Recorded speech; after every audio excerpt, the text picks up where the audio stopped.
நேயர்களுக்கு வணக்கம். உண்மையிலேயே இன்னைக்கு தான் ரொம்ப ரொம்ப மொரட்டு மேட்ச். டாப் 2ல ஃபினிஷ் பண்ண போறது யாரு அப்படின்றது இன்னைக்கு தெரிஞ்சிரும். இன்னைக்கு பிபிகேஎஸ் vs எம்ஐ மேட்சை பத்தி தான் பேச போறோம். நம்ம கூட ஃபார்மர் ஸ்டேட் கிரிக்கெட்டர் டாக்டர் விவி கிரி சார் இருக்காரு. அவர்கிட்ட பேசலாம். சார் வணக்கம். வணக்கம். புதிய தலைமுறையினருக்கு வணக்கம். இன்னைக்கு மேட்ச் இன்ட்ரெஸ்டிங்காக இருக்கிறது காரணம் நேற்று ஜிடி இன்ட்ரெஸ்டிங் ஆக்கிட்டாங்க. ஓகே. சிச்சுவேஷனை இன்ட்ரெஸ்டிங்காக ஆக்கிட்டு அவங்க உதப்பட்டு சென்னைக்கிட்ட இவங்க 2 பேருக்கும் சான்ஸை கொடுத்துட்டாங்கன்னு சொல்லுவேன் நான். அவங்க சான்ஸ் கம்மி ஆகிடுச்சு. மேபி ஆர்சிபிக்கு ஒரு வாய்ப்பு இருக்குது. ஆர்சிபி மும்பை 2 பேருக்கும் வாய்ப்பு கொடுத்துருக்காங்க அவங்க. அண்ட் ஆர்சிபி மும்பை வரணுன்ட்டு ரொம்ப ஜனங்க விரும்புகிறாங்க இந்தியா ஃபுல்லாக. ஃபைனல்ஸ் வரணுன்ட்டு 1 and 2 வரணுன்ட்டு. ஸோ அதுக்கு ஏற்ற மாதிரி வழி பண்ணிட்டாங்க ஜிடி. ஓகே. இப்போ ஜிடி வந்து not in the race for 1 and 2. மும்பையோட பேட்டிங் எனக்கு ரொம்ப ரொம்ப முக்கியமாக பேச வேண்டியது நமன் தீரோ அன்சங் ஹீரோவாக இருக்காரு அப்படின்ற மாதிரி ஒன்று ஏற்கனவே நம்ம பேசியிருக்கோம். பஞ்சாப்ல சசாங் சிங், அவர் மும்பையில் நமந்தீர், இந்த மாதிரி நம்பர் 6 or 7 ஆடுற பேட்ஸ்மேன் ரொம்ப நல்லா ஆடினாலுமே ரொம்ப ரொம்ப அன்சங் ஹீரோஸாக இருக்காங்க அப்படின்றது ஒன்று. நமந்தீரை பற்றி ஏன் பேசணும் அப்படின்னா, ஒரு சீசனில் ஃபுல் மேட்சஸ் ஆடுறது இந்த சீசன் தான் அப்படின்னு சொல்கிறாங்க. சின்ன வயசு பிளேயராக இருக்கலாம், ஆனால் இந்த சீசனில் ஃபுல்லாக மேட்ச் ஆடுறாரு. ரொம்ப ரொம்ப பெர்ஃபெக்டாக அந்த இடத்துல உட்காந்துக்கிட்டாரு. பொலார்டு விட்டு போன இடத்த ஃபினிஷிங் பிரமாதமா பண்றாரு. பொலார்டு விட்டு போன இடத்த இவர் ஃபில் பண்றாரு அப்படின்னு சொல்றாங்க. அவரே சொல்றாரு, என்னோட டிரான்ஸ்ஃபர்மேஷனுக்கு காரணம் பொலார்டு தான். அவர் எனக்கு என்ன சொல்லி கொடுத்தாருன்னா, ஹார்ட் ஹிட்டிங்க்கு மசில் ஹிட்டிங்க்கு போகாம டைம் பண்ணு, நீ என்னதான் ஃபினிஷர் ரோல் பண்ணாலும் டைம் த பால் ரொம்ப ரொம்ப இம்பார்ட்டன்ட் அப்படின்னு சொல்லி கொடுத்தாரு. ரொம்ப ஹெல்ப் பண்ணிருக்கு அப்படின்றாரு. அவரோட பெர்ஃபார்மன்ஸ் எப்படி இருந்தது? அவருக்கு மோர் ஓவர்ஸ் கொடுத்தா டெஃபினட்டாக 50-60 அடிப்பார். That's what I also feel. Okay, ஏன்னா செம்ம ஃபார்மில் இருக்காரு. And also good batsman. Is not a also batsman கிடையாது, it's a good batsman. So அதுக்கு காரணம் என்னன்னாக்க ஹர்திக் பாண்டியா முன்னாடி போகிறார். அதுதான் காரணம். ஓகே. இன்றைக்கி இருக்கிற ஃபார்மில் ஹர்திக் பாண்டியா நம்பர் 8 தான் போகணும், அதுக்கு முன்னாடி போகக்கூடாது. ஏன்னா அவர் சுத்தமாக பேட்டில் பால் பட மாட்டேங்குது இந்த வருஷம். அதே மாதிரி போலிங்கும் ஹாரிபிளாக போட்டுருக்காரு. ஆரம்பத்தில் நல்லா அடித்த மாதிரி இருந்தது, போக போக போதாது. ஏன்னா ஆரம்பத்தில் 5 மேட்ச் உதவுங்க, அதனால் அது போதாது. இது இன்னொன்று சார், நீங்கள் சென்னை மாதிரி ஒரு இடத்துல ஹர்திக் பாண்டியா சென்னை மாதிரி ஒரு டீமில் ஹர்திக் பாண்டியா இருந்தாருன்னா அவரோட பெர்ஃபார்மன்ஸ் ரொம்ப நல்லா இருக்கும் அப்படின்ற மாதிரி எனக்கு தோணுது. மும்பையில் எல்லாருமே அடிக்கிறது ஹர்திக் பாண்டியா கண்டிப்பாக இடமே இல்லை. ரோஹித்துக்கே இடம் இல்லை சார். ரோஹித்து நீங்கள் சொல்கிறீங்க கம்ப்ளீட்டாக செட் ஆகிருக்குன்ட்டு, என்னை பொறுத்த வரைக்கும் செட் ஆகல டீம். ஏன்னா ரோஹித் 2 மேட்ச் தான் அடிச்சிருக்காரு. அதுவும் சென்னை 1 போட்டு கொடுத்தாங்க, இன்னொரு மேட்ச் அடிச்சார். 2 மேட்ச் தான் அவுட் ஆஃப் 13. 2 மேட்ச் தான் எனக்கு தெரிஞ்சு அடிச்சிருக்காரு சார். அதனால் he is not a complete success. அவரை அடிப்பார் நினச்சி தான் எடுத்துகிட்டே இருக்காங்க. அதுதான். ஓகே. அண்டு இம்பேக்ட் பிளேயராக இருக்கார், உள்ளே உட்காந்துருக்காரு. இதுதான் நல்லது. பட் என்ன கேட்டாக்க ரோஹித் பிளேஸ் கொஞ்சம் டைஸியாக தான் இருக்குது. ஏன்னா Rickelton and Will Jacks opening அமிச்சிட்டு சூரியகுமார், திலக் வர்மா அந்த மாதிரி பேட்டிங் ஆர்டர் அப்படி கொண்டு வந்துடலாம். Okay, that is better. அப்போ நமந்தீர் முன்னாடி வர சான்ஸ். எனக்கு திலக் வர்மாவே இந்த சீசன் ஸ்ட்ரகிள் ஆகுறாரோ அப்படின்ற மாதிரி முக்கியமான மேட்சஸ்ல அடிச்சு கொடுத்தாரு. ஓகே, ஆனால் ரீசெண்டாக ஸ்ட்ரகிள் ஆகுறாரு. அது ரொம்ப பேர் நோட்டீஸ் பண்ணல. அவர் இந்தியா டீம் விளையாடும்போது செம்ம ஸ்ட்ரைக் ரேட்டில் இருந்தார். ஆனால் இப்போ இந்த வருஷம் ஸ்ட்ரைக் ரேட் ரொம்ப கம்மியாக இருக்குது. Is struggling for spin polling. ரொம்ப அவதிப்படுறாரு அவர். அவரால் இது பண்ண இன்ஃபேக்ட் 100 ஸ்ட்ரைக் ரேட்டில் சில இன்னிங்ஸ் விளையாடுருக்காரு அவர். That is no good. So இப்போ இருக்கிற ஃபார்ம்லேருந்து சூரியகுமார், இவங்க ஃபார்ச்சுனேட்லி சூரியகுமார் எல்லா மேட்ச் அடிச்சுட்டுருக்காரு. ப்ராக்டிக்கலாக இப்போ எல்லா மேட்ச் அடிச்சுட்டுருக்காரு அவர். அண்ட் நமந்தீர் முன்னாடி போகலாம் என்ன கேட்டாக்க. ஓகே. இன்ஃபேக்ட் திலக் வர்மாக்கும் முன்னாடி போகலாம். திலக் வர்மா தான்.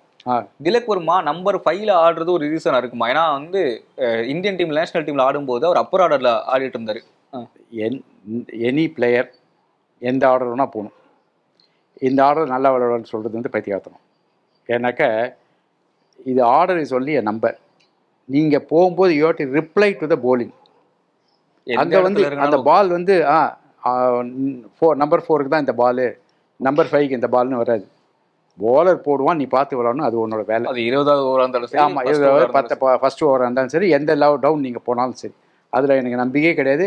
சில பேர் நம்பர் 4 தான் நான் போவேன், நம்பர் 5 தான் போவேன்னு பைத்தியகார்த்தம். அது ராகுல் Dravid is one example. Middle number 5 போயிருக்காரு. போய் ஆஸ்திரேலியா கல்கட்டாவில் நம்பர் 5 நம்பர் 6 போய் நம்பர் 6 போய் இவர் லக்ஷ்மணோட பார்ட்னர்ஷிப் போட்டு கல்கட்டா டெஸ்ட்டை வின் பண்ணி கொடுப்பார். 180 அடிப்பார். அதே மாதிரி நம்பர் 6 போனவர் ரெகுலராக நம்பர் 3 போயிருந்தார். அப்புறம் பாகிஸ்தானில் ஒரு மேட்ச் ஓப்பனிங் போனார். போய் வீரேந்தர் சேவா கூட 400+ பார்ட்னர்ஷிப், ஓப்பனிங் பார்ட்னர்ஷிப். இதுதான் ஒரு பேட்ஸ்மேனுக்கு அழகு. எந்த டவுன் போனாலும் ரெடியாக போய் விளாடணும். இந்த ஆர்டர் தான் நான் விளையாடுவேங்கிறது நொண்டி ஸ்டார்ட். ஓகே. எம்ஐயோட பேட்டிங் ஓவராலாக எப்படி இருக்கு?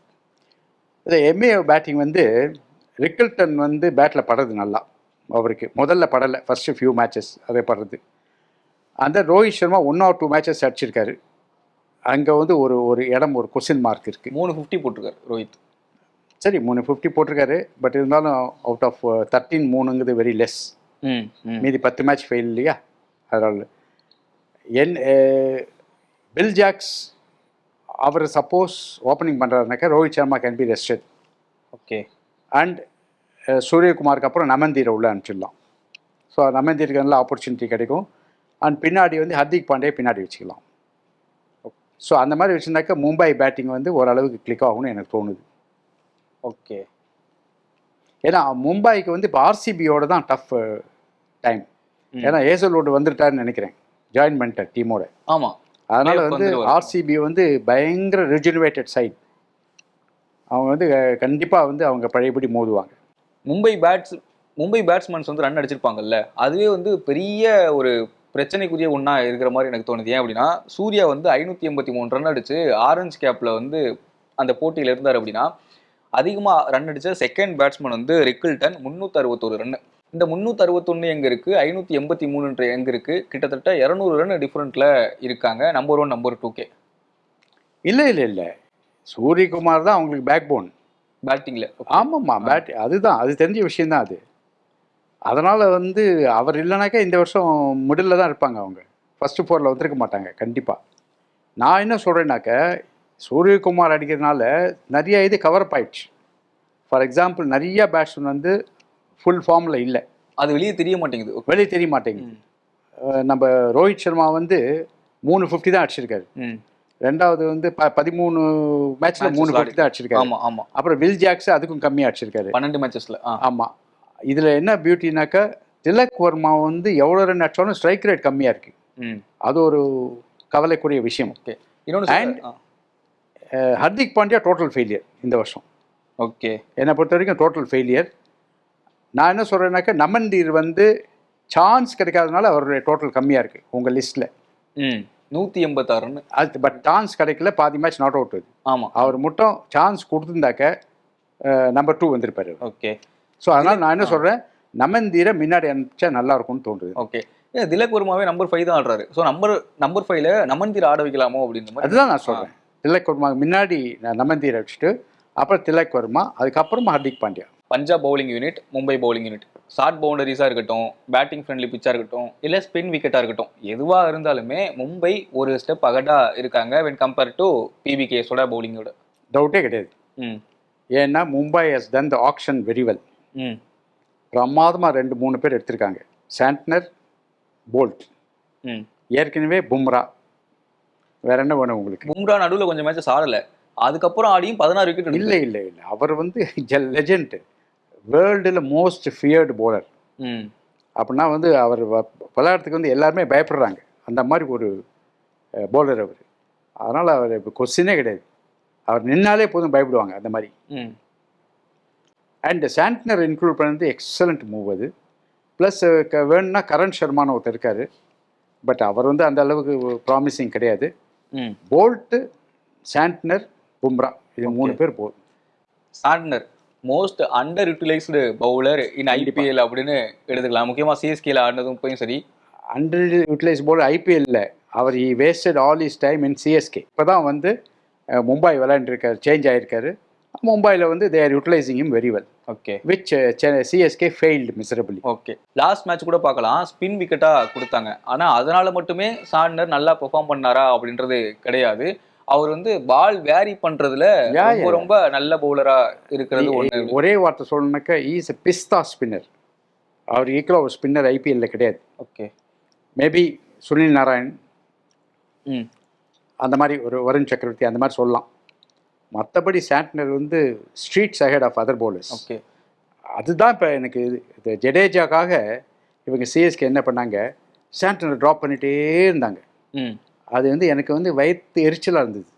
இந்த மாதிரி ஒரு நல்ல போலரை வேஸ்ட் பண்ணுறாங்களே சிஎஸ்கேன்ட்டு. பட் அது என்ன பண்ணுறது, அவரும் பொறுமையாக இருந்தார் பாவம். அப்புறம் தான் இவங்களே வேணான்னு ரிலீஸ் பண்ணிட்டாங்க. பேத்தட்டிக். ஓகே. டாம் மூடி ஒரு வார்த்தை சொல்றாரு சார், சாண்ட்னர் வந்து அதிகமா ஸ்பின் பண்ண மாட்டாரு, அவரோட பால் வந்து அதிகமா ஸ்பின் ஆகாது, அவர் வந்து வேரியேஷன்ஸ்ல தான் விக்கெட் எடுப்பாரு, எந்த லென்த்ல போறது அதுல தான் விக்கெட் எடுப்பாரு. அவரு டெஸ்ட்ல ரொம்ப ரொம்ப சக்சஸ்ஃபுல்லா இல்லாததுக்கு காரணம் அவர் வந்து அதிகமா ஸ்பின் பண்ணாதது ஒண்ணு அப்படின்றாரு. நான் ஐ டிஸ்அக்ரி. ஏன்னா ஆ சாண்ட்னர் டேர்ன்ஸ் த பால் மோர் தென் எனிபடி. ஓகே. நிறைய ஸ்டம்பிங் அவருக்கு வந்திருக்கு நீங்கள் பார்த்தீங்கன்னாக்க. ம் ஏன்னா பால் வந்து நிறைய டேர்ன் ஆகிட்டு ம் பேட்ஸ்மேன் வந்து நடுவழியில் நிற்பாங்க. அந்த ரெக்கிள்டன் அனாவசியமாக ஸ்டம்பிங் பண்ணுவார். இந்த வருஷம் அது நிறைய ஆயிருக்கு. ம் ஏன்னா அவர் வந்து பிவெட் வச்சு ஸ்பின் பண்ணுவார். அதெல்லாம் மூடி பார்த்தாரா இல்லையான்னு தெரியல. அதாவது என்ன பண்ணுவார், பாலை வந்து இப்படி வச்சுட்டு நல்லா ஃப்ளைட் பண்ணி இப்படி இழுப்பார். ஷார்ட் பம்பரத்தை ஷார்ட்டை போட்டு இழுப்பார், அந்த மாதிரி இழுக்கிறார் பாலை. அப்போ என்ன ஆகும், பால் வந்து மேலே போய் டிப் ஆகிடும். டிப் ஆச்சுனாக்கா பேட்ஸ்மேன் எதிர்பார்க்கறதுக்கு முன்னாடி பிச் ஆகும். ஸோ பேட்ஸ்மேன் வந்து முன்னாடி ஓடி வந்துடுவான். அப்போ டேர்ன் ஆகிடும். டேர்ன் ஆகிடும். அது வந்து ஸ்பின் பண்ணால் தான் வரும். அந்த மாதிரி ஸ்பின் பண்ணால் தான் you will get dip and nip turn. Okay. இது ரெண்டும் ஸ்பின் பண்ணால் தான் வரும். மூடி தப்பாக சொல்கிறார். ஓகே. இல்ல அதான் இந்த பேட்ஸ்மேன் வந்து இல்லை, he spins the ball more than Jadeja, Axar Patel or anybody, any left arm spinner or Krunal Pandya, anybody. அவங்க என்ன சொல்றாங்கன்னா, பால் வந்து அரைவல் ஆகும்ல, அதுல வந்து டிஃபரெண்ட் ஸ்பீடு இருக்கு சாண்ட்னரோட இதுல, அதனால எல்லாம் இருக்கு சார். இப்போ suppose you don't spin the பால்னு வச்சுக்கோங்க, batsman is going to hit you because predictable. You don't cheat the batsman, you cheat the batsman when you spin the ball. Okay. எப்படி ஃப்ளைட்டில் ஸ்பின் பண்ணுறங்க, ஐ மீன் சீட் பண்ணுறங்க, அப்புறம் டேர்னில் seat பண்ணுறங்க. இது ரெண்டும் வந்து ஸ்பின் பண்ணால் தான் நடக்கும். அவர் எப்படி அப்படி சொல்கிறாரு தெரியல மூடி. ஓகே. இன்னொன்னும் இருக்குல்ல சார், இப்போ டால் பவுலரா இருக்கிறவங்க வந்து நம்ம காலுக்கு கீழே போடுவாங்க அப்படின்றதான் பேட்ஸ்மேனுக்கு சப்கான்சியஸா வந்து ரெஜிஸ்டர் ஆயிருக்கும். ஆனா சாண்ட்னர் வந்து ரொம்ப ரொம்ப அகடா இருக்காரு இந்த ஒரு அது வந்து எப்படின்னாக்கா இது கொஞ்சம் நிறைய டெக்னிக் இருக்குது அதில். அது என்னன்னாக்கா, when you are tall bowler you don't bowl upper arm like this, you bowl side arm. ஹைட்டை நீங்கள் குறைச்சிக்கிறீங்க. எப்படி கையை வந்து இப்படி மேலே தூக்காமல் கையை இப்படி சைடில் கொண்டு வரேங்க. அப்படி சைடில் கொண்டு வரும்போது ஆட்டோமேட்டிக்காக ஹைட் ஆஃப் தி டெலிவரி வந்து கம்மியாகுது. இப்படி வச்சாக்க 8 அடின்னு வச்சுக்கோங்க, இப்படி வச்சா 7 அடி சைடில். இந்த 7 அடி போடும்போது நேரத்தை இழுக்கிறார், அப்படி போட்டு இப்படி இழுக்கிறார். அந்த நீங்கள் சின்ன பசங்களாம் பம்பரம் விடுவாங்க தெரியுமா, போட்டு அப்படி இழுப்பாங்க. அந்த மாதிரி பண்ணுறாரு அவர். அதனால என்ன ஆகுது, பால் வந்து டிப் ஆகுது. ஓகே. டிப்பாகி வந்து இது வந்து ஒண்டர்ஃபுல் போலிங். பழைய காலத்து பிஷன் பேடி அந்த மாதிரி லெவலில் இருக்கிற போலிங். இதை வந்து இந்த செஞ்சுரி, இந்த கரண்ட் பீரியடில் ஃபாலோ பண்ணுறது சாண்ட்னர் வுட்டி தான். மற்ற எல்லாமே அன்ஆர்த்தடாக்ஸ் bowler ஆகிட்டாங்க. சாண்ட்னர் வுட்டி தான் ஆர்த்தடாக்ஸ் ஸ்பின்னர். நான் தான் சொல்லிட்டேனே, Santner is definitely best bowler, spin bowler in IPL. better than Jadeja, better than Akshar Patel, better than Krunal Pandya, better than any left-arm spinner, even Brar, anybody you take is better. Okay. பஞ்சாபோட bowling unit போக போக மோசமாயிட்டே போற மாதிரி இருக்கு. சாகல் வந்து ஒரு match ஆடல. ஆமா, சாகல் ஆடல அப்படின்றதுனால ஒட்டுமொத்த டீமும் கொலாப்ஸ் ஆகுது அப்படின்னு எடுத்துக்கலாமா? ரொம்ப ரொம்ப டிபெண்ட் பண்ணி இருக்காங்களோ ஹர்ஷ்தீப் சிங்கையும் சாகலை மட்டுமே? ஜான்சன் ஒருத்தர் இருக்காரு, நல்லா பெர்ஃபார்ம் பண்றாரு, ஆனா அவர் இல்ல பிளே ஆஃப்க்கு போய் இருக்க மாட்டாரு. எப்படின்னாக்கா, நீங்க வந்து மற்ற டீம் கம்பேர் பண்ணால் அவங்க bowling is okay. Say Delhi R even LSG அந்த மாதிரிலாம் கம்பேர் பண்ணாக்கா Punjab bowling is okay. Mumbai compare பண்ணால் அவங்க கிட்டக்கே வர முடியாது. மும்பை கிட்டக்க வர முடியாது, அவ்வளோதான். மற்ற ஏன்னா டெஃபினட்டாக வந்து 1-2 தலை இருக்குது. ஹர்ஷ்தீப் சிங் வந்து one of the best new ball bowler in the country today, in the country, on par with Boult கிடையாது. ஆமாம், போல்ட் அந்த மாதிரி வச்சுக்கலாம். Of course Bumrah is greatest, no doubt. Then Jansen வந்து not ordinary bowler, is a good bowler, South Africa regular member. So இவங்க 2 பேர். சாகல் வந்து most experience, கிட்டத்தட்ட 14 வருஷம் விளையாண்டுருக்காரு லெக் ஸ்பின்னர். ஸோ இவங்க 3 பேர் தான் மெயின் ரீசன். ப்ளஸ் அவங்களுக்கு வந்து பஞ்சாபுக்கு வந்து வேறு பிரார் ஒருத்தர் போட்டுருக்கார். அவர் எப்போவுமே நல்லா போடக்கூடிய ஆள். ஆனால் அவருக்கு வந்து ரொம்ப ஸ்பின் பண்ண மாட்டார். இப்படி இந்த கிட்டத்தட்ட அக்ஷர் பட்டேல் மாதிரி தான் போட்டுருக்காரு. குருணால் பாண்டியா, அக்ஷர் பட்டேல், குருணால் பாண்டியா கரெக்டாக சொன்னீங்க. அந்த மாதிரி தான் போட்டுருப்பார் அவர். பட் அக்யூரேட்டாக போடுவார் அவர். அதனால் வந்து அவரை வந்து ஒரு டீசன்ட் போலர்னு இருக்கலாம். இன்னும் ஒரு போலர் ஷார்ட்டாக இருக்குது அவங்களுக்கு. அங்கே தான் உதவி வாங்குறாங்க அவங்க பஞ்சாப். ஓகே. அது வந்து I think they are trying some foreigners. அதுவும் ஃபெயில் ஆயிடுச்சு போல இருக்குது. ஒன்றும் ஒர்க் அவுட் ஆகல. சரி, அப்போ மேக்ஸ்வெல் விளையாடினார் கொஞ்ச நாள். ஓகே. அப்போ யான்சன் வந்து பிளே ஆஃப்க்கு இருக்க மாட்டார்ல, அப்போ என்ன பண்ணுவீங்க? ஆமாம், கண்டிப்பாக அவங்க அவசரப்படுவாங்க. அது டெஃபினட் அதெல்லாம் வந்து மைனஸ் பண்ணிக்கணும் நீங்கள். இது வந்து நாட் ஆர்டினரி ஜோக். இந்த போஸ்ட்போன் பண்ணதுனால பாதி ஃப்ரான்ச்சைஸ் கொலாப்ஸ் ஆகிடுது. இதில் வந்து அஃபெக்ட் ஆகாத டீம் வந்து CSK, but they are not இந்த ரேஸ். அதனால ஜாலியாக உட்காந்துருக்காங்க அவங்க. எந்த பிளேயரும் போகல, இங்கே தான் இருக்காங்க. ஓகே. பஞ்சாப்பும் இவ்வளோ நாள் அஃபெக்ட் ஆகாம தான் இருந்தாங்க. ஏன்னா அவங்க பேட்டிங் டிபார்ட்மெண்ட் ஓவராலாக வந்து இந்தியன் பிளேயர்ஸை நம்பி இருந்தது. பவுலிங்கும் அதிகமாக அப்படி தான் இருந்தது. ஒரு பிளேயர் போனதுனால ஏற்கனவே பிபிகேஸோட பவுலிங் யூனிட் வந்து மோசமாக ஆயிடுச்சு. இப்போ இன்னைக்கு ஆன மாதிரி ஆகிடும் சார். குஜராத்து அவங்க பவுலிங் மட்டமாக ஆகிட்டே வருது, பார்த்தங்க இல்லையா? ஆமாம், நான் சொல்லிகிட்டே இருக்கேன். ஏன்னா ரஷீத் கான் ஃபெயிலியர்.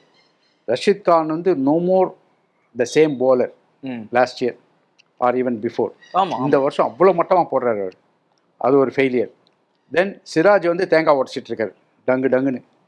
ஒரு ஒரு ஒரு கன்சிஸ்டன்ட் bowling-ஏ கிடையாது டவுனில். ஃபார்ச்சுனேட்லி பிரசித் கிருஷ்ணா நல்லா போட்டதுனால இந்த அளவுக்கு வந்திருக்காங்க அவங்க.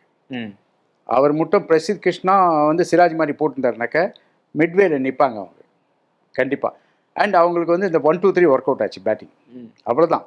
ஸோ ஜிடி வந்து very lucky, depend on very few people. Prasidh Krishna, Sai Sudharsan, Gill, Buttler, 4 பேர் தான். மற்ற எல்லாம் வேஸ்ட்டுங்க. பேட்டிங் டிபார்ட்மெண்ட் பிபிகேஎஸ் 2 அன்கேப்டு பிளேயரை வச்சுக்கிட்டு ஒரு ஃப்ரான்ச்சைஸை வந்து ஓப்பன் பண்ணணும் அப்படின்றது அதுக்கு மிகப்பெரிய தில்லு வேணும். அது வந்து சும்மா எதேச்சியாக நடந்தது கிடையாது. இதுக்கு முன்னாடி நடந்திருக்கும் எப்படி அப்படின்னா, திடீர்னு யாராவது இன்ஜுரி ஆயிருப்பாங்க, சரி நீ போய் ஆடுப்பா அப்படின்னு சொல்லியிருப்பாங்க. ஆனால் பிளான் பண்ணி நீங்கள் 2 பேர் தான் அப்படின்றது பஞ்சாப் மட்டும் தான் பண்ணாங்க. மோஸ்ட் சக்ஸஸ்ஃபுல்லாக இருந்தது, நல்லா பண்ணாங்க. அது வந்து இந்த ஆர்யா வந்து வெரி குட் இன்க்ளூஷன். அவர் எங்கேருந்து பிடிச்சாங்கன்னு எனக்கு ஞாபகம் இல்லை. ஏன்னா போன வருஷம் அவர் இருந்தாரான்னு தெரியல எனக்கு. எங்கே இருந்தாரு இப்போ இதுதான் ஃபர்ஸ்ட் சீசன். இதுதான் ஃபர்ஸ்ட் சீசன். பிரமாதமாக அவர் இன்க்ளூஷன். அவர் வந்து அபிஷேக் சர்மாக்கு ஈக்குவலாக விளையாண்டுருக்காரு அவர். அபிஷேக் சர்மா, எஸ்எஸ்சி ஜெய்ஸ்வால் அந்த லெவலில் இருக்கார் அவர். அது வந்து பெரிய லக்கு பஞ்சாப்க்கு. இல்லைன்னா அவங்க வந்து வேறு யாராவது பிளேயரை முன்னாடி போட்டு சொதப்பின்னாங்க. ஒரு ஃபாரின் பிளேயர்ஸை போட்டிருப்பாங்க, இங்கிலீஷ் யாராவது, அதெல்லாம் ஃபெயில் ஆகிருக்கும். பட் நல்லா செட் ஆகிடுச்சு அது. நம்பர் 3 ஐயர் இருக்கார். ஸோ அது மாதிரி 1, 2, 3 நல்லா இருக்குது. அண்டு போன மேட்ச் நம்ம சொல்லி ஸ்டானிஸ் அடிச்சிருக்காரு கடைசியில். ரொம்ப நாள் அடிக்கல, போன மேட்ச் தான் அடிச்சிருக்காரு அவர். பட் அது கூட போதலை. ஓகே, அவர் அடிச்சது போதலை. இல்லை சார், ஸ்டானிஸ் எனக்கு என்ன தோணுது அப்படின்னா, சரியான நேரத்தில் ஃபார்முக்கு வந்துட்டாரோ அப்படின்னு தோணுது. ஏன் அப்படின்னா இங்கிலீஷ் வந்து போயிடுவார். இல்லை, ஒரு மேட்ச்சில் அடித்து ஃபார்ம்னு சொல்ல முடியாது. ஏன்னா ஃபார்முங்கிறது வந்து 2-3 மேட்ச் விடாமல் அடிக்கணும். ஓகே. இல்லை சார், எல்எஸ்ஜிக்கு அகெயின்ஸ்டா 5 நான் ஏன் அப்படி சொல்கிறேன்னாக்க, அந்த ஒரு மேட்ச் வந்து சொல்ல முடியாது. பிகாஸ் அந்த ஒரு மேட்ச் அவர் 40ஓ 50ஓ அடிக்கிறாரு வச்சுக்கோங்க, அன்னைக்கு மட்டமாக போலிங் போட்டிருப்பாங்க, அதை யூட்டிலைஸ் பண்ணியிருப்பார் இவர். வேற ரெகுலராக போட்டு அடிக்குதுங்கிறது அது வேறு விஷயம். ஸோ அந்த மாதிரி இவர் அடிச்சிருக்காரான்னு பார்க்கணும். அது 2-3 மேட்ச் அடிச்சாக்கா குட் ஃபார்ம்னு சொல்லலாம். ஓகே. இப்போ சாய் சுதர்ஷன் வந்து கன்சிஸ்டண்ட்டாக அடிக்கிறார், அவர் கில்லும் எந்த போலிங்காக இருந்தாலும் அடிக்கிறாங்க, அதுதான் குட் ஃபார்ம். நீ ஒரு மேட்ச் அடிச்சுட்டு மறுபடியும் ஃபெயில் ஆகினாக்கா தென் இட்ஸ் அந்த ரதர்ஃபோர்ட் ஒரு மேட்ச் அடிச்சு அப்புறம் 3 மேட்ச் ஃபெயில் ஆகிறார். ஸோ அதெல்லாம் வந்து நான் கணக்கு எடுத்துக்க முடியாது. ஓகே. ஸ்டோயினிஸ் வந்து இன்னொரு காரணம் என்ன சொல்கிறாங்கன்னா சார், ஸ்டோயினிஸ் வந்து இந்த இடத்துல இந்த சீசனில் நம்பர் 7ல் ஆடுறாரு. லாஸ்ட் சீசன் வந்து நம்பர் 3ல் ஆடிட்டு இருந்தார். ஒரு ஃபினிஷராக அவர் வந்து அவ்வளோ நல்லா பெர்ஃபார்ம் பண்ண முடியுமா அப்படின்னு தெரியல அப்படின்னு சொல்கிறாங்க. இன்னொன்று என்ன சொல்கிறேன்னா, ஆஸ்திரேலியாவுக்கு ஃபினிஷராக வேலை பார்த்தாரு, ஆனால் அங்கே நம்பர் 5ல் ஆடிட்டு இருந்தார். இப்போ வந்து நம்பர் 7ல் ஆடுறாரு. அவரோட ஃபெயிலியருக்கு இது ஒரு ரீசனாக இருக்கலாம், ஆனால் கடைசி 2-3 மேட்சஸாக நல்லா ஆடுறாரு அப்படின்னு சொல்கிறாங்க. அவர் வந்து ரொம்ப famous for any order batsman. Okay. Big பேஷில் ஓப்பனிங் ஆஸ்திரேலியன் டீமில் வந்து நம்பர் 4, நம்பர் 5 ஆடுறார், நம்பர் 5. அப்புறம் இந்தியன் டீமில் வந்து நம்பர் 7, ஐ மீன் ஐபிஎல்ல நம்பர் 7. இந்த மாதிரி எதில் வேணால் விளையாடக்கூடிய ஆள் அவர். ஆனால் அவர் என்னென்னா, அவர் ஆட்டிடியூட் பிளேயர். அவர் வந்து இந்த உயிரை கொடுத்தெல்லாம் விளையாட மாட்டார். அவர் மாட்டம் அடிப்பார். நீங்கள் அவர் கேம்லேயே பார்க்கலாம், ஒரு தெனாவட்டு இருக்கும். அவர் மாட்டம் அடிப்பார், மாட்டிச்சுன்னா இல்லைனா அப்படி சீவிங்க கடிச்சிட்டு அப்படியே வந்துட்டே இருப்பார் அவர். அந்த மாதிரி ஒரு உயிரை கொடுத்து ஆடுற பிளேயர்லாம் கிடையாது அவர். அவரை நம்பி இது பண்ண முடியாது. இந்த கிட்டத்தட்ட பந்த் மாதிரி வச்சுக்கோங்களேன். பந்த் எப்படின்னாக்கா அடிப்பார், ஆனால் எனி டைம் அவுட் ஆகிடுவார். அந்த மாதிரி பிளேயர் அவர். ஓகே. ஆனால் கடைசி 2-3 மேட்சஸாக வந்து நல்லா ஆடி இருக்காரு அப்படின்னு சொல்கிறாங்க. சப்போஸ் 2-3 மேட்ச் அடித்தார், ஃபார்மில் இருக்காருனாக்கா then okay. Good for Punjab. But அவர் ஃபார்மில் இருக்கிறது வந்து இங்கிலீஷ் வந்து ஃபெயில் ஆகிறார். இங்கிலீஷ் வந்து ஃபார்மில் இல்லைன்னு தோணுது எனக்கு. ஏன்னா அவர் வந்து ஒரு மேட்ச் 50 அடிச்சார், அதுக்கப்புறம் அடிக்கல. இல்லை அது பிரச்சனை இல்லை, அவர் அடுத்த மேட்ச் ஆடுவார், பிளே ஆஃப்க்கு இருக்க மாட்டார், கிளம்பிடுவார். நம்பர் 9 வரை அவங்க பேட்டிங்க்கு கான்சென்ட்ரேட் பண்ணுறதுனால ஒரு ஸ்பெஷலிஸ்ட் பவுலர் வந்து கம்மியாக இருக்காங்க அப்படின்னு தோணுது. ஏன்னா நம்பர் 9 வரை பிரார் இருக்காரு, பிரார் வரை அடிக்கிறாங்க. பேட்டிங் ரொம்ப கான்சென்ட்ரேட் பண்ணுறதால பவுலிங் வந்து அடி வாங்குது அப்படின்னு. பிரார் போன மேட்ச் வந்து டமாலும் ஒரு 6 அடிச்சு மேட்ச் வின் பண்ணி கொடுத்தாங்க. வின் பண்ணி கொடுக்கல, அடிச்சார். ஆமாம், நல்லா அடிச்சார். Okay right. நான் என்ன சொல்கிறேன், அவங்க வந்து இப்போ பிஃபோர் இவங்க இந்த பிளே ஆஃபுக்கு போகிறதுக்கு முன்னாடி அவங்க டீமில் நல்ல போலிங் செட் ஆகிருக்கு. ஏன்னாக்கா என்சன், ஆஷ்தீப் சிங், தென் ஒமர் ஜாய் 3 ஃபாஸ்ட் போலர், அப்புறம் சஹல் ஒரு ஸ்பின்னர் வந்துடுவார், பிரார் ஒரு ஸ்பின்னர், 5 ஆச்சு. தென் போதாதுக்கு ஸ்டாய்னிஸ் இருக்கார், 6 ஆச்சு. ஸோ இந்த 6 பேச்சு அவங்க மேனேஜ் பண்ணலாம். சப்போஸ் இவர் போயிட்டாருனாக்க ஸ்டாய்னிஸ் போகிறாரா இல்லையான்னு தெரில, ஸ்டாய்னிஸ் இருப்பார் இல்லையா, என்சன் போயிட்டாருனாக்க தே கேன் பிளே எய்தர். என்ன கேட்டால் வைஷாக் விளாட்லாம். Vyshak Vijaykumar is a very good bowler, very good bowler. First match அவர் வந்து இவங்களுக்கு வின் பண்ணி கொடுத்தாரு. அவுட் சைட் ஆஃப்லேயே போட்டு ஜெயிச்சு கொடுத்தாரு. ஆமாம், அவுட் சைட் ஆஃப்மே போட்டு வின் பண்ணி கொடுத்தாரு இவர்.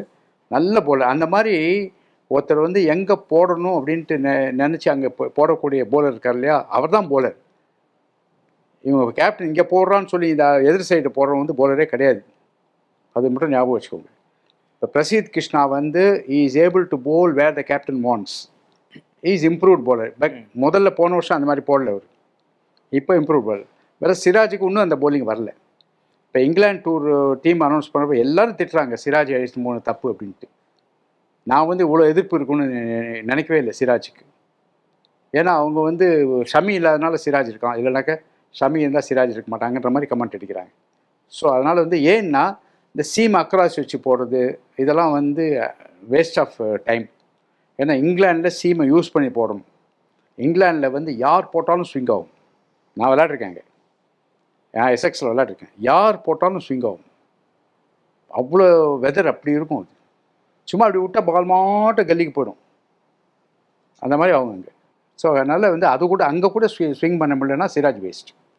எனக்கு வந்து மார்க்கோ யான்சனுக்கு பதிலாக ஹார்டி தான் ஆட வைப்பாங்களோ அப்படின்னு தோணுது. ஏன்னா ஹார்டி வந்து ஒரு ஆல்ரவுண்டர், நல்லா பேட்டும் பண்ணுவார், நல்லா பவுலிங்கும் பண்ணுவார். ஸோ வந்து நீங்கள் பேட்டிங்க்கும் கான்சன்ட்ரேட் பண்ணும்போது ஹார்டி வந்து அந்த இடத்துக்கு பெர்ஃபெக்டாக இருக்கலாம். சப்போஸ் அவங்க வந்து இந்த மாதிரி ஆல்ரவுண்டர் வேணும்னாக்கா ஹார்டி யூஸ் பண்ணிக்கலாம், இல்லைன்னா நான் சொன்ன மாதிரி வைஷாக் யூஸ் பண்ணுவோம். ஓகே சார், ஓவராலாக இன்னைக்கு மேட்ச் எப்படி இருக்க போகுது மும்பைக்கும்? இன்னைக்கு வந்து மும்பை போலிங் அதுதான் டிசைட் பண்ண போகுது. அதுதான் டிசைட் பண்ண போகுது. கரெக்டாக சொன்னாங்க. பேட்டிங் வந்து 2 சைடு ஈக்குவலாக தான் இருக்குது. ஓகே, இந்த மும்பையோட bowling especially Boult and Santner, Bumrah, இந்த 3 பேரும் தே வில் மேக் த டிஃப்ரென்ஸ்னு எனக்கு தோணுது. இது இன்னொரு கேள்வி இருக்குது sir. Mumbai bowling most experienced பிளேயர்ஸாக வச்சுருக்காங்க.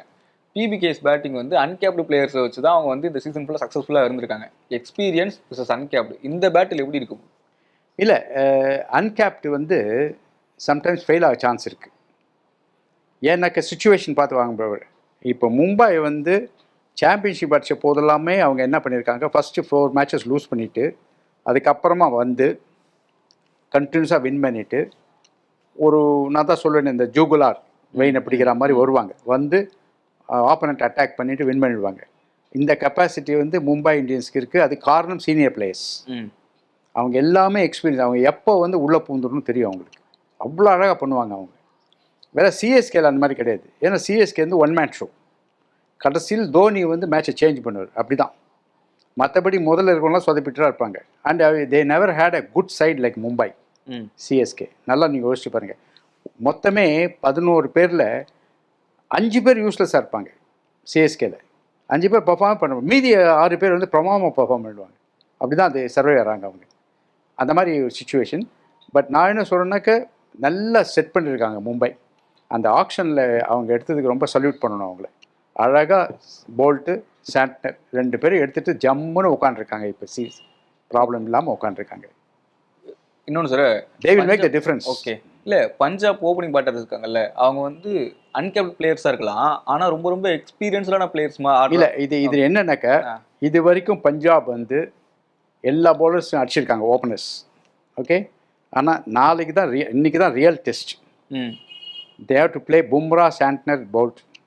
இவங்களே எப்படி விளாட்றாங்கன்னு பார்க்கணும். ஓகே சப்போஸ் இவங்களையும் அடிச்சானா தே ஆர் கிரேட். ஓகே. நார்மலாவே அவங்களோட அட்டாக்கிங் பர்சன்ட் அப்படின்றது வந்து 50% அப்படின்னு இருக்கும். ஆனா கேகேஆருக்கு அகைன்ஸ்டா ஆடும்போது அந்த விக்கெட் வந்து ஒரு மாதிரி ரியாக்ட் பண்ண ஆரம்பிச்ச உடனே அட்டாக்கிங் வந்து ரொம்ப ரொம்ப கம்மி பண்ணிட்டாங்க. 30 அப்படின்ற பர்சன்ட்ல ஆட ஆரம்பிச்சுட்டாங்க. ரொம்ப ரொம்ப அடிக்க போல அப்படின்னு வச்சுக்கோங்களேன். எந்த விக்கெட்ல அடிக்கணும், எந்த விக்கெட்ல அடிக்க கூடாது அப்படின்றது அவங்களுக்கு தெரியுது. ஸோ வந்து அவங்க சர்வை பண்ண சான்சஸ் இருக்கு அப்படின்ற மாதிரி ஒரு எனக்கு அப்படி தோணுது. இது இது எம்ஐ பவுலர்ஸ் வந்து பிபிகேஎஸ் ஓப்பனிங் இல்லை பேட்ஸ்மேன் சர்வை பண்ணிடுவாங்க அப்படின்னு. இல்லை, நான் அதை ஒத்துக்க மாட்டேன். ஏன்னாக்கா எம்ஐ போலர்ஸ் வந்து அவங்க அட்டாக்கே வேற. பும்ராவெல்லாம் நீங்கள் வந்து நீங்கள் என்ன நினைக்கிறீங்களோ, இந்த சப்போஸ் பிரப் சிம்ரன் அண்டு ஆர்யா இவங்க ரெண்டு பும்ரா பற்றி என்ன நினைக்கிறாங்களோ, மும்பை போலிங்கை பற்றி என்ன நினைக்கிறாங்களோ, Bumrah will think ahead of them. Okay. அவங்களுக்கு மேலே இவர் திங்க் பண்ண, அவங்களுக்கு மேலே இவர் சரக்கு வச்சிருப்பார். அந்த மாதிரி போடுவார். அவர் இறக்குவார் பாருங்க, ஒரு யார்க்கர் அதெல்லாம் விளையாடு. அதே மாதிரி போல்ட் செம்ம யார்க்கர் வச்சுருக்காரு, அந்த இன்ஸ்விங் டெலிவரி வச்சுருக்காரு. இதெல்லாம் வந்து அவங்க எக்ஸ்பீரியன்ஸ் பண்ணியிருக்க மாட்டாங்க இது வரைக்கும் ஏதோ போட்டு கொடுத்த ஹர்ஷத் ராணா, வைபவ் அப்படின்னு அவங்க போட்டிருப்பாங்க, அடிச்சுட்டு இருப்பார். இவர் இந்த மாதிரி போலிங் பார்த்துருக்க மாட்டாங்க. அப்படி சப்போஸ் இவங்கெல்லாம் விளையாட்டாக்கா அடுத்தது சாண்ட்னர் வர்றார். அவர் போட்டு இப்படி நூல் கட்டி இப்படி இழுக்கிறார். அதுலேயே அவுட் ஆகிடுவாங்க. அதனால் இந்த மாதிரி ஒரு மும்பை போலிங் விளையாட்டி அடிச்சாங்கன்னா பெரிய ஆள். ஓகே ஓகே சார், மீண்டும் சந்திக்கலாம். ரைட்.